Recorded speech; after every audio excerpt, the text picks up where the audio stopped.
Hey everyone, it's Rolls the Gamer. We are doing a quick jump to avoid any combat. If like your character doesn't register a step, combat isn't triggered. But here's our first like proper boss of the game. I'm up at 3 in the morning recording this because my whole schedule was thrown off a little bit, but going to work in a few hours, and everything's cool. I got my sleep, but using this time to do this instead. Actually, let me move my mic. Will that work? I moved everything over to the bed again, like where I recorded the previous parts of the Metal Gear Solid 2 playthrough that's coming out. Just because my AC unit is right next to where I keep my computer. So it's I doubt it's gonna come on at night, I have it set to like keep the house at 70 degrees.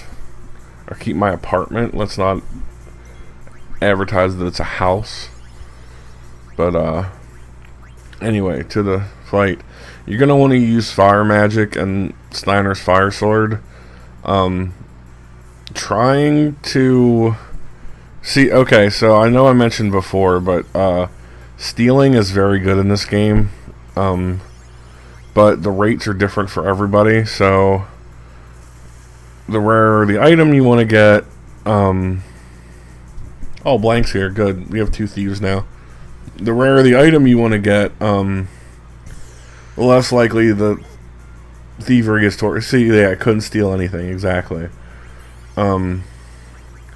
So I'm just kind of trying to keep him alive a little bit while doing damage with Vivi and Steiner to let my 2 thieves get all the items that I want. I never really used to use this in the playthrough until I saw, shout out to Brain Scratch Comms. They did a 4-part series. Each disc was its own, like, they covered like disc 1 and then did commentary on another game. But shout out to those 4 awesome dudes I've been watching forever now. I kind of learned the whole thievery thing from that.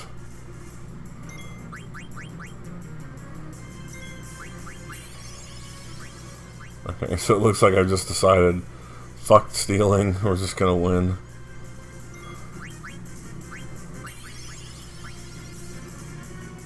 What's definitely more important is to do good. There's the damage. I got 1 item from him. I don't think he carries anything too insanely good, so I don't feel like I really missed out. Blank not getting a level's okay. He's not gonna be with us a long time. Shit, I am struggling to find a place to set this mic that I feel comfortable with. And there's no way to set it. I guess that's it. Anyway, he sends these little guys after us now.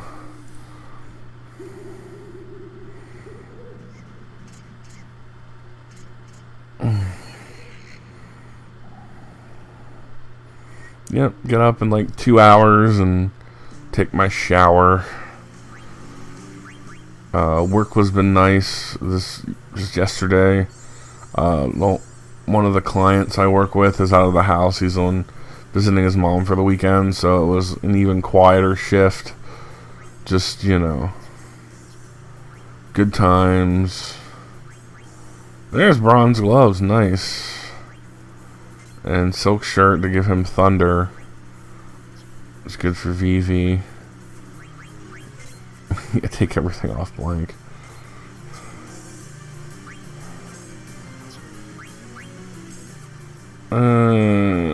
Okay.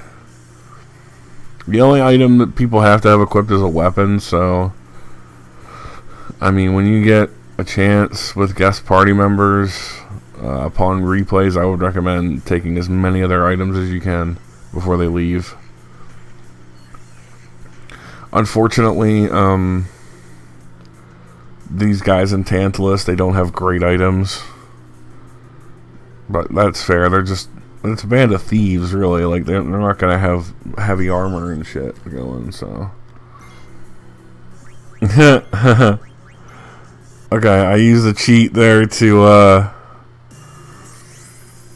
get, oh, I didn't mean to make everybody trance out. That's not cool.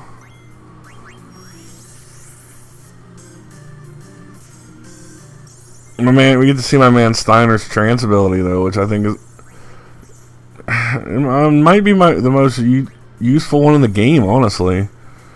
Like, Zidane's are cool, his magic attacks and whatnot, but, Steiner just doing triple damage, way nicer. Yeah, let's take that off. I think I have 3 copies of, the Final Fantasy IX, this remaster. I know I definitely have one for Steam, and I have one for, my PS4, which is what's recorded here. The scene is always super cool. In my in the 4-disc collection I have, the scene would always like start to skip. Don't you love old discs, old PlayStation 1 discs that still kind of work that you can play?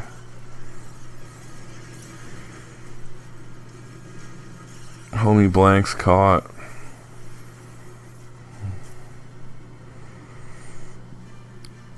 I might have mentioned this before. He looks all like Frankenstein-y sewn together. I'm not sure. I always thought this game, you know, it has a lot of different character races and stuff. Like, Marcus is clearly like a goblin. the one guy from Tantalus. They're, you know, the hippo people that live in Alexandria and stuff. It's just like there's a lot of races and stuff that's unexplored. He's a created monster, like a golem or something. Well, we escaped the evil forest anyway.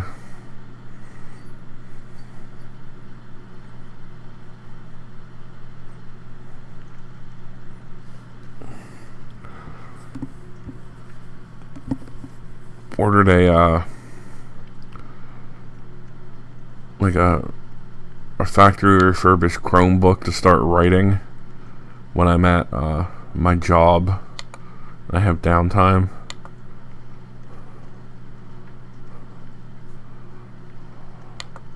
I think that's going to be a good way to promote creativity. That's all I'm about right now. Oh, plus there's a chance that either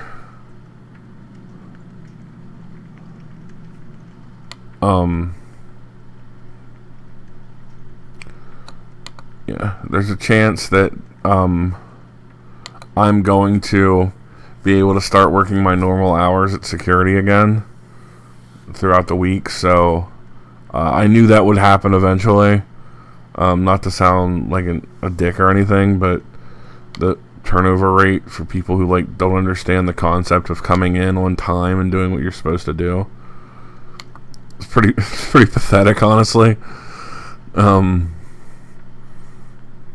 Like, that's how I feel about a lot of jobs I've had, though. Like, people, like, are you serious? You don't want to come in and do the minimum that you are asked to do in order to make money. So, don't mind me typing in the background.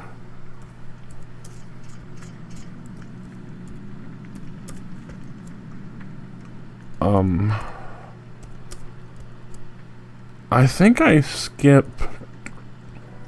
Oh, well, that's not a good idea. Alright, check back in quick. At the medicine, she's come to, but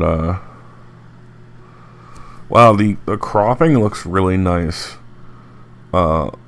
Just looking at the text boxes and whatnot, they're not really distorted at all, which I'm happy about. This wasn't supposed to go here. This Final Fantasy IX playthrough was supposed to be delayed until me and Captain McMuffin had 10 finished. But, you know, the whole COVID thing just continues. So it's getting better though. There was we talked about it. We're actually doing a podcast now. It's called Let's Regroup. Captain McMuffin, aka Casey, is the host of it. I've been on all 3 episodes that have happened so far. Not saying that I'm always going to be available, but we talked a lot about creative writing in this episode, which is why I was thinking about that Chromebook. Got that, and I don't know. It's just good to be doing a lot of different stuff again. Like, I really did miss podcasting, because like every episode I feel like I could keep talking. We clear like an hour, but it's like I can go on and on. So it's good to get whatever you do, like once you get used to it, you can't just remove that creativity from your life. You can't, like, if you're learning, let's say you play an instrument, you play guitar, or you play the keyboard or whatever, and let's say you get into a relationship and the person you're with is like, you're never going to be in a band, or you're never going to be a superstar. Like, don't be with that person. Don't be with someone that would actively want to cut you down like that. Always encourage. I'm going to be pausing through random battles. But here, where there's a gate. The Melda Arch.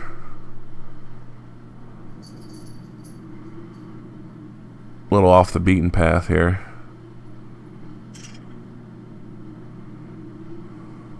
I should like to arrest and punish them.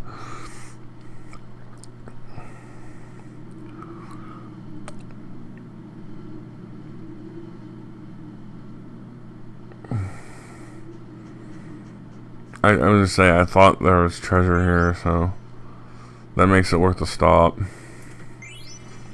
Even if it's just supplies, it raises your treasure hunter rank. Let's see what's at the gate. Listen close.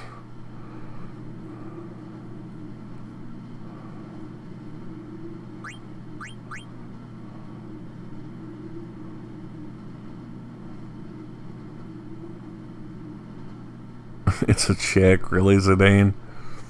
What a sexy husky voice.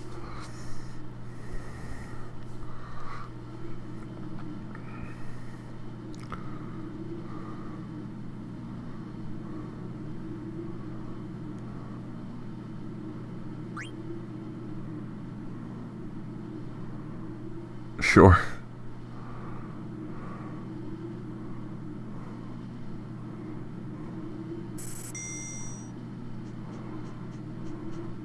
Well, there's some early potions anyway.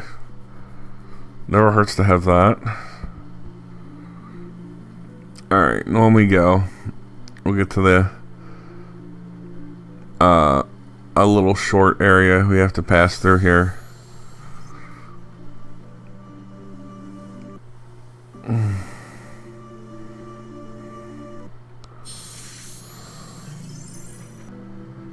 There's a chance the ragtime mouse will pop up.